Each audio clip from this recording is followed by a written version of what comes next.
Kompas Petang berlanjut dengan informasi olahraga, saudara. Meski tidak diperkuat sejumlah pemain pilar, Indonesia berhasil meraih kemenangan saat melawan Turkmenistan di FIFA Matchday. Menang 2-0, membawa armada Shin Tae-yong naik ke peringkat 147 dunia FIFA.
Tim nasional Indonesia U23 berlatih menghadapi Taiwan di pertandingan pertama kualifikasi Piala Asia U23 di Stadion Manahan Solo, Jawa Tengah.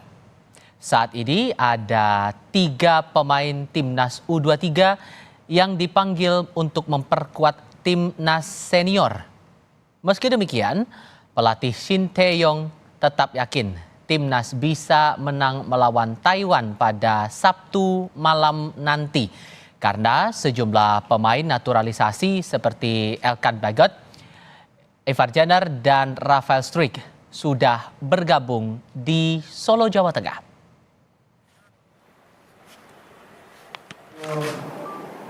페파 선수들은 이제 오늘로서 이제 다 올 것이다. 12시 정도에 아야 이런 말에서는 올 것이고 오후 3시에 엘칸이 오면 안녕으로 해가 올 거라고 보면 되겠습니다.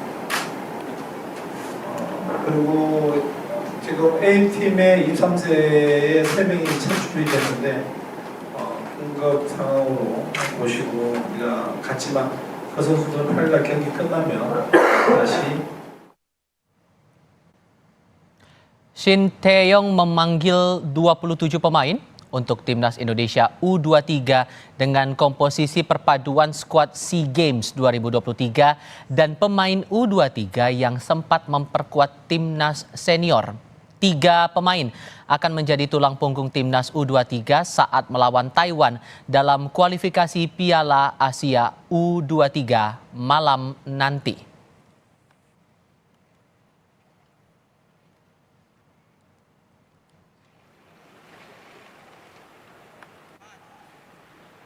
Timnas senior berhasil meraih hasil bagus melawan Turkmenistan dan malam ini giliran timnas Indonesia U23 yang akan berlaga melawan Taiwan di Stadion Manahan Solo, Jawa Tengah dalam rangkaian kualifikasi Piala Asia U23 2024. Untuk membahas peluang Indonesia lolos dari babak kualifikasi ini sudah bergabung bersama kami pengamat sepak bola Anton Sanjoyo. Bung Joy, selamat sore, apa kabar? Selamat sore. Terima kasih sudah bergabung bersama kami. Terakhir kali yang saya pahami itu kan saat Taiwan melawan Turkmenistan, Taiwan kalah 0-4 posisinya. Nah, kalau Anda memprediksi saat nanti bertanding melawan timnas kita, timnas Indonesia, potensinya akan bagaimana? Yang pertama ini kita kan Indonesia berada di grup K ya bersama Turkmenistan dan Taiwan. Dan ini kan hanya bertanding 2 kali Indonesia hari ini akan ketemu Taiwan, dan tanggal 12 akan ketemu Turkmenistan. Sementara Turkmenistan sudah menang 4-0 atas Taiwan. Jadi Indonesia kalau mau lolos langsung ke Qatar tahun depan ya memang harus menang lebih banyak daripada ketika Turkmenistan mengalahkan Taiwan. Jadi harus menang 5 atau 6 gol gitu ya. Hmm. Dan rasanya main di Manahan dengan tim yang saya rasa ini kalau dibandingkan dengan tim yang senior yang kemarin menang lawan Turkmenistan, ini tim lebih menjanjikan sebetulnya. Jadi saya sih berharap mereka tampil lepas meskipun tekanannya moral juga tinggi ya, karena bermain di kandang sendiri itu biasanya kadang-kadang tekanan mentalnya juga tinggi. Hmm. Tapi saya yakin ini adalah pemain-pemain yang sudah punya pengalaman di level internasional. Ada beberapa pemain yang sudah malang melintang di Ya. internasional. Ada pemain-pemain juga yang sudah menjadi andalan tim di Liga 1. Oke. Jadi harusnya sih mereka tampil jauh lebih percaya diri ya. Dan Taiwan itu kan sebetulnya bukan negara bola Iya. gitu loh. Asal mereka tidak menganggap remeh, saya rasa sih Indonesia bisa menang lebih dari 4-0. Oke, kita coba lihat dulu komposisi pemain. Tadi sempat disinggung masalah komposisi pemain kita yang bahkan disebut jauh lebih baik lah komposisi dan performanya begitu. Dan kita coba lihat untuk di lini depannya sendiri. Ini kan ada nama Ramadan Sananta, pencetak 2 gol di final SEA Games. Ini akan menjadi ujung tombak dari serangan timnas Indonesia. Penampilan Sananta kian matang. Sananta punya kecepatan, kaki kanan dan kirinya pun sama kuatnya. Kalau untuk sosok ini, untuk di lini depannya begitu, apa cermatan Anda, Bung Joy? Ya, lini depan menurut saya ini yang terbaik yang sekarang dipunyai oleh Sintayong di U23 ya. Bahkan masih ada Rafael Struijk di sana yang pemain naturalisasi. Tapi ada Witan Sulaiman juga, ada siapa? Beberapa pemain Marcelo Ferdinand yang di posisi pemain nomor 10 Ya. atau posisi nomor 8, dia kadang-kadang ada di 2 tempat juga bisa menjadi andalan. Jadi harusnya sih lini depan kita tidak pernah punya masalah ya, kecuali memang di penyelesaian akhir.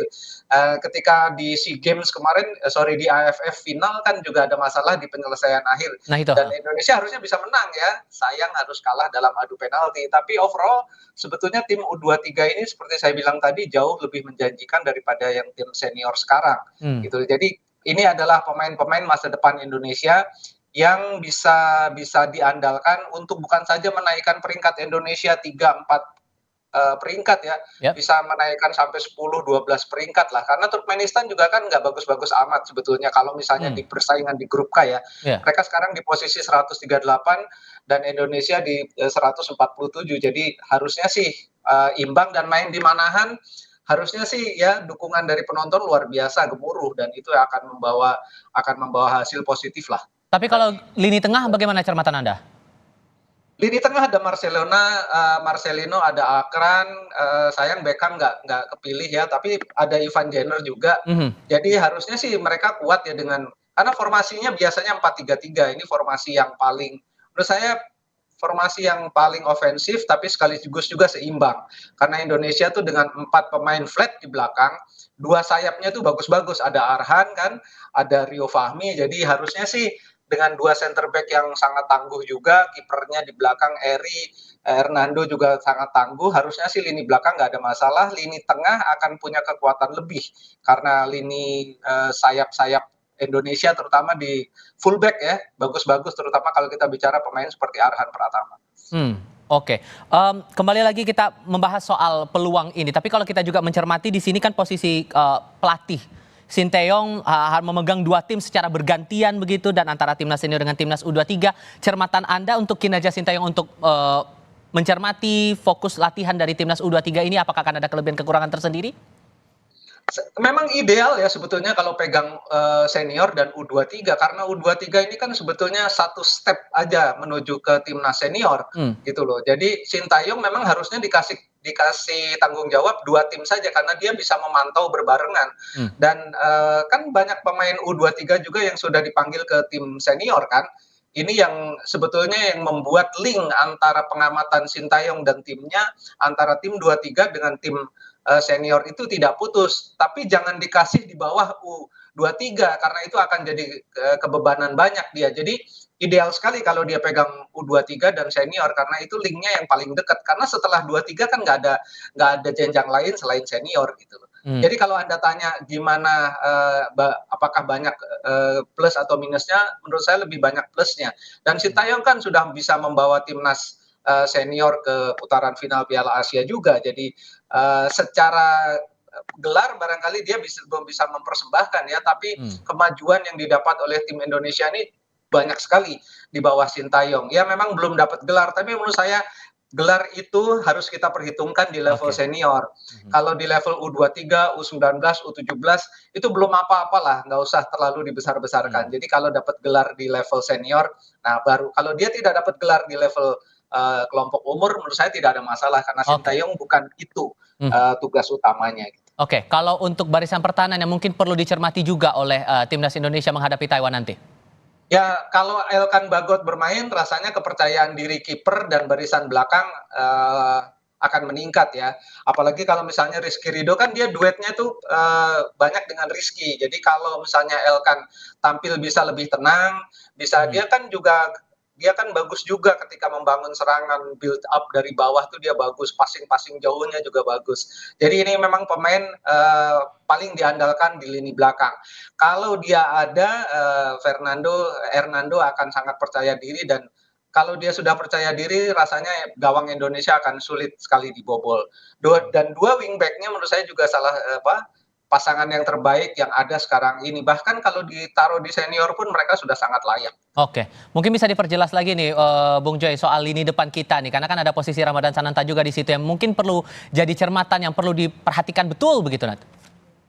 Ya saya rasa, Ramadan hanya perlu ketenangan ketika melakukan sentuhan akhir atau di penyelesaian akhir ya. Kalau di belakangnya Marcelino, rasanya sih dia bisa kasih assist ya.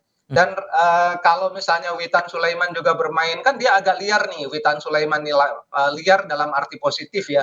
Dia agak sulit ditebak pergerakannya. Nah, kalau Witan bisa memberikan kejutan di lini belakang, Taiwan, rasanya sih, Ramadan Sananta akan menemukan harinya ya. Karena dia kan sebetulnya positioning-nya juga baik, larinya juga bagus, dia kalau head to head lawan pemain belakang juga dia lebih sering menang gitu. Jadi harusnya sih dia bisa bikin gol ya, nggak cuma satu, dia bisa bikin 2 atau 3 gol.